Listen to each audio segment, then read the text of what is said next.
So I am really excited to have with us today a friend of mine who became an even deeper friend of mine yesterday as we had lunch together, and I showed him just how beautiful our Northern California pocket is. He thought he had had wine before he came to Northern California. And after one particular sip of a particular Zinfandel, he said, "I think I just tasted heaven." You're welcome, Brian. Anyway, dear friend, he was pastor at First Baptist Church of Denver, Colorado for many years and did fantastic work there, and recently became the full-time director of Association of Welcoming and Affirming Baptists, which is now an international organization helping churches move into a truly welcoming space. So I invite you to welcome to the stage Brian Henderson.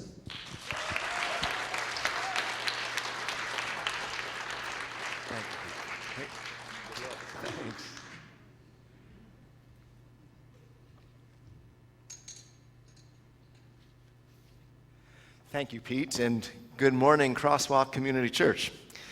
It is good to be with you today. And it's been wonderful to, yes, visit this beautiful part of California. Every person who's asked me over the last couple of weeks where I was going and what I was doing this weekend, when I would tell them, they just seemed to be really envious. And so now I know why they were envious. And yes, I did taste a piece of heaven yesterday. It was wonderful. I am grateful, Pete, to you and for your welcome. I am grateful to Don and Peter Schindel, who very generously gifted me a room at the Westin this weekend, and so it's been a really, really good visit. And I have to say, time with you last night over dinner was meaningful and good too. And I know that it was really significant and meaningful for you as a community to do something that you hadn't done in a number of years. But boy, can Crosswalk Community Church serve a meal. Some of you know Don Ing, past president of ABC USA and retired senior pastor of Chinese Baptist Church in San Francisco. Don once said that the quality of a church potluck or the quality of a church meal reflects the caliber of a congregation. And so, Crosswalk Community Church, let me tell you that there is a quality and there's a caliber to your congregation of which you need to be the most proud. Absolutely. And as I stand before you this morning, I'm aware of the fact that for the last 3 weeks, a significant teaching and preaching opportunity had been shared with you by the Reverend Dr. Angie Barker Jackson, a good friend and colleague. And I'm also aware of how fortunate you are as a church to have Pastor Pete, who teaches and preaches as he does so well every week. And so if this morning's teaching or sermon doesn't fly too well, know that I'll be on my way. I'll be on the road this afternoon heading home, and Pastor Pete will be back teaching next Sunday. For today, I'd like to offer some official greetings and then transition to reflect together upon a text of Scripture, as challenging as it may be, from the opening of Mark chapter 13.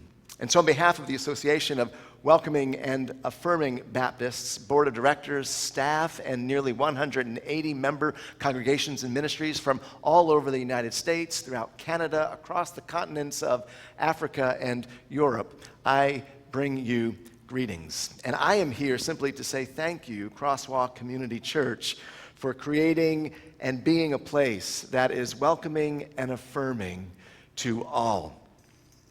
AWAB is stronger because of the ministry and because of your witness to love that you have created here in Napa.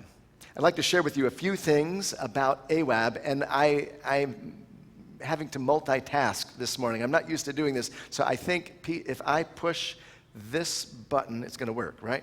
Did that work? There we go. Good. I'd like to share with you a few things about AWAB before we transition to our text from Mark 13. Often folk ask me, where is AWAB located? And I like to say that AWAB is located, or we office, in Louisville, Kentucky. Our member congregation, Crescent Hill Baptist Church, has graciously given AWAB a place, an office, if you will, or really, in truth, it's an oversized closet. And in that closet, we keep all of our inventory and our resources. We share space with a large HVAC unit. It's great. And so after all of these years, I like to say that AWAB must keep coming out of the closet over and over and over again. It's true, actually. Speaking of coming out and thinking about those who have come out, or those perhaps who are still closeted, I don't know if you know this pretty well-known fact, but there are LGBTQ plus folk everywhere. No, really, we are everywhere. If you didn't know that, this past week, I was in Rapid City, South Dakota, visiting my best friend, and I went out for lunch one day. He was working, and I went to this kind of Irish-themed pub in Rapid City, South Dakota. It's not a really big place. And at that pub, there were two folk working behind the bar. One was the bartender, the other was the server, and they were both queer-identifying individuals. So, just want you to know that in reality, LGBTQ plus folk, we are everywhere. Now, here's another known fact, and I think, Pete, I can do this correctly. I'm going to go like that. I'm going to do this again, and again, and again. The Trevor Project, some of you may know about it, reports that annually 1.8 million young people who identify as LGBTQ plus between the ages of 13 and 24 will attempt to take their life. 1.8 million. They'll attempt to take their life not because they are LGBTQ plus identifying, but because of how they're treated or mistreated. Thinking about this statistic in a different way, every 45 seconds, an LGBTQ plus young person between those ages of 13 and 24 will take their life. So that means by the time our service here has concluded, and including the earlier service, nearly 160 young people will have attempted to take their life. AWAB's hope and prayer is that we will see a day when every 45 seconds another young person or another person who identifies as LGBTQ plus, no matter their age, will find a place where they can be welcomed and affirmed and be fully who and how they are. So Crosswalk Community Church, I am here to say thank you to you because you are helping to create such a place. So thank you. Now, if you would like to know more about AWAB, I'll invite you to visit our website, awab.org. You can go there, check out our most recent newsletter. You can see what events and activities we're about. You can check out our resource library. You can read about how you can individually, even as you are collectively as a congregation, be a part of supporting the welcoming and affirming work that we are doing on your behalf all over the U.S. and even, as Pastor Pete said, outside of the U.S. Thank you, Crosswalk, for being a witness to welcoming and affirming ministry. Thank you, Pastor Pete, to you and your leadership for leading in the way that love is becoming known more and more by so many, even within the walls of this space, and those of you who gather here on Sunday mornings, but even beyond Sunday mornings. There are so many people who you are inviting into your wonderful church facility on a weekly, daily basis, who are getting to know that it doesn't matter who they are, that they can be welcomed and affirmed for being who they are. Now, not to transition too abruptly, but to fulfill Pastor Pete's invitation, I invite you to hear with me today's text as we're going to look at it from Mark, the 13th chapter, verses 1 through 8. As he, Jesus, came out of the temple, one of his disciples said to him, "Look, "Teacher, what large stones and what large buildings?" Then Jesus asked him, "Do you see these great buildings? Not one stone will be left here upon another. All will be thrown down." When he was sitting on the Mount of Olives, opposite the temple, Peter, James, John, and Andrew asked him privately, "Tell us, when will this be? And what will be the sign that all these things are about to be accomplished?" Then Jesus began to say to them, "Beware that no one leads you astray. Many will come in my name and say, 'I am he,' and they will lead many astray. When you hear of wars and rumors of wars, do not be alarmed. This must take place, but the end is still to come. For nation will rise against nation, and kingdom against kingdom. There will be earthquakes in various places. There will be famines.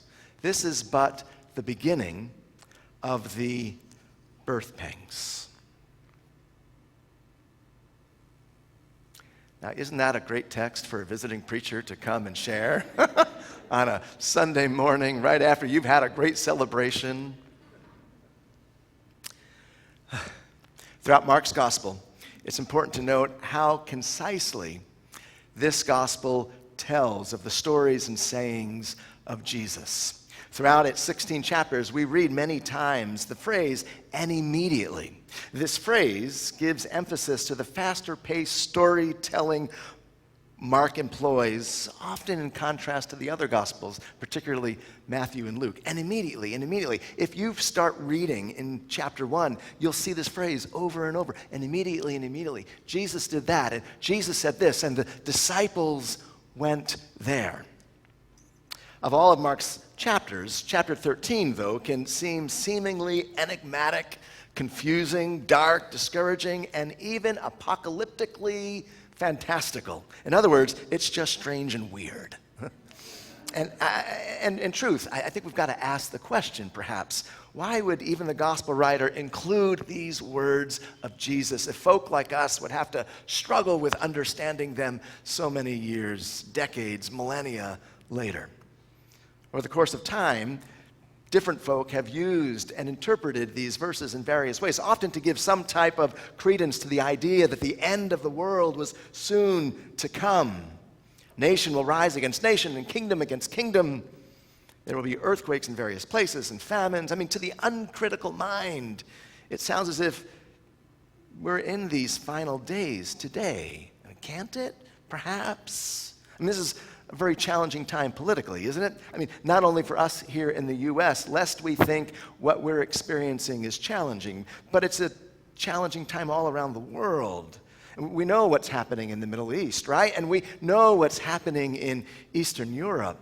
But lest we forget, there are things happening throughout Asia and Africa, the Caribbean, and Central and South America. I mean, the number of wars and conflict that are happening are overwhelming.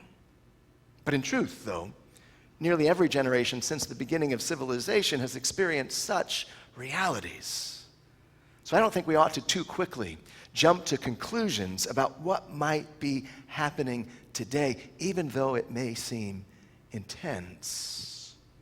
Ironically, I would suggest to us this morning that Mark 13 isn't so much about the end of the world or the end of things in general, but rather it's about beginnings, about the hope we can embrace even when the realities of life seem so bleak.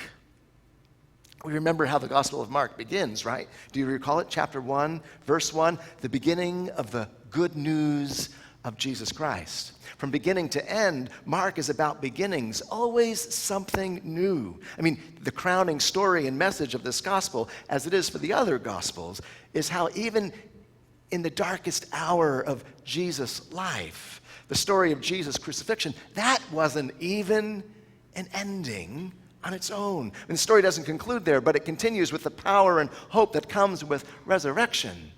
And all, in reality, isn't the story of the resurrection, the story of Jesus, isn't that really a story of how love can't even be contained in a tomb? I mean, birth pangs, as we've read about them today, they do not lead to death, but rather to life. Every single one of us here this morning, and those who are watching this service online now and later this week, we're proof of this. I mean, I'm not a scientist or medical professional, as I know some of you are, by any stretch, but at one level, it's quite remarkable and seemingly miraculous to me how when life begins to take shape in the womb, how at the cellular level, so many things must fall into place in the right way and at the right time to create us as we are. I'll never forget when my oldest was born. Her mother was in labor for a much longer time than we had hoped to experience, but finally, on January 1st, 2004, Anna Grace Henderson made her appearance into life as we know it. And in the days after Anna was born, I would hold her swaddled in a blanket, and I would stand with her in my arms at the parsonage front door where we lived at the time in Pennsylvania. The storm door was like one large window, and I would hold Anna with her face facing out, and I would say out loud, "Anna, there's a whole wide world out there waiting for you. I wonder what you're going to offer this world." And I still tell her this story to this day, and she still rolls her eyes at me every time I tell her, especially when I'm telling it to her with her friends present. For the last 20 years, Anna has lived within the womb of our family's homes, and now she lives within the womb of her university. And in a metaphorical sense, she is soon to experience another birthing process as she prepares to graduate from university and experience life much more independently than she has so far. A beginning. Again. With this beginning comes always fears, anxieties, concerns, and worry about what might be or what will happen or what won't happen. I mean, we all experience these worries and concerns and anxieties, I think, and yet, with beginnings, there is too hope and promise and joy and excitement for what will be.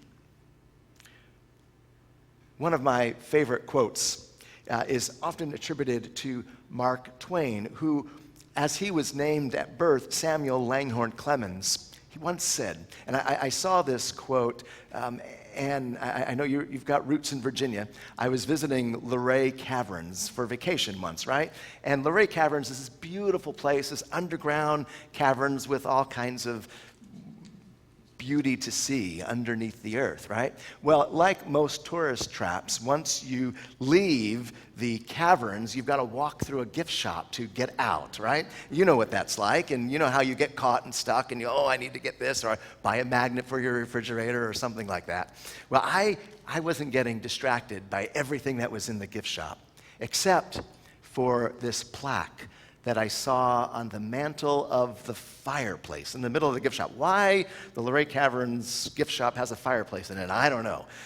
But on the mantle there was this plaque, and on that plaque is this quote by Mark Twain that says, "I am an old man now.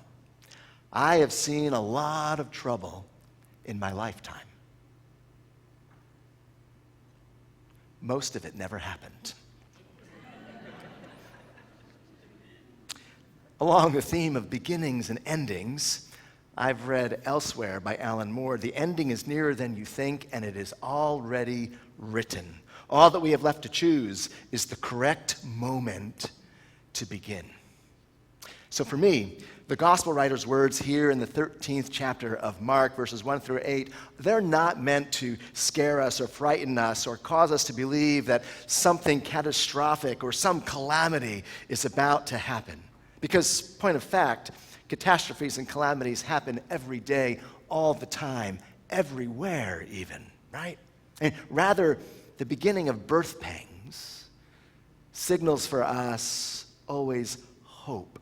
A hope that can believe good still happens, that people can always be better, that opportunities to share love and a vision for better and more hopeful times are always waiting to be embraced by people like us in need of courage and encouragement. Birth pangs. Those realities which can seem so hard and that stretch us and cause discomfort in moments, those things that can make us perhaps want to even consider giving up, are but signals. They're indicators of something new to be born. It does seem that we are living in and through some very difficult times. I don't want to understate that, right? No matter how you voted or for whom you voted, we must all now face the realities of what is to come here in our country. For LGBTQ plus folk, for folk who have sought out the U.S. as a safe place to be from their country of origin, whether they are documented or undocumented, for older folk, for younger folk, for any marginalized people groups, what is to come may seem or may be apocalyptic in reality. But may we remember, birth pangs are not a sign of an ending, but of a beginning. I wonder what might be beginning in this day, in this season, in this time, even for Crosswalk Community Church.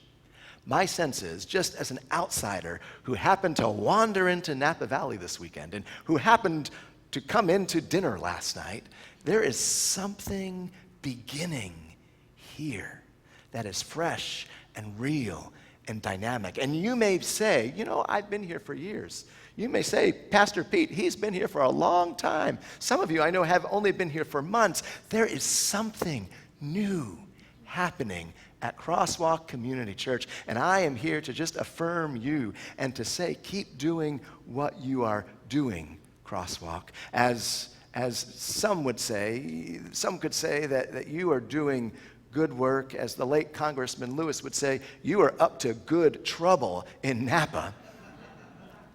Keep doing the good trouble that you are. Mark 13 takes me back to the parsonage front door with Anna in my arms, all swaddled up in her blanket. And as I, in my mind's eye, look out that door today, I say to all of us, what might you, Crosswalk Community Church, keep offering this world? And I know you are excited about your new kitchen. And you are going to offer that new kitchen, maybe not to the world, but to your community. But know that you have much more than a kitchen to offer. You have much more than a gym. You have much more than a facility that provides so many spaces. You have the ability within yourselves and with the leadership that you have to offer hope and life, to offer a welcoming and affirming and safe space for many to be. And you may ask, Brian, how do you know that? You've just stepped into our church for a weekend. Well, I've talked with some of you this weekend, and I've heard some stories of how some of you have found this place, and this place has given you a place to be fully who you are. So Crosswalk Community Church, keep doing what you are. And I have been struck, I didn't say this in the earlier service, I have been struck by the redwood trees that you have on your property. And they're beautiful in their own way, right? They're majestic. They tower over your plant, your campus. I looked for those red trees as I was driving from the hotel this morning, because while I knew that Siri could probably get me here, I wasn't exactly sure that I could trust Siri to get me here. So I kept looking over the buildings for the redwood trees. And when I saw them, I knew that I was close. There are others who are going to come looking, and they're going to see those towering redwood trees. And when they come, be ready, Crosswalk, to welcome them and to allow them to be fully who they are.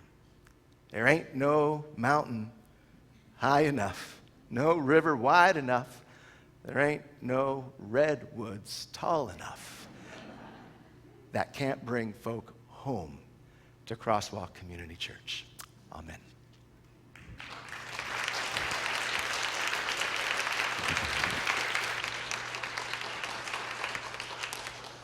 So good, so good.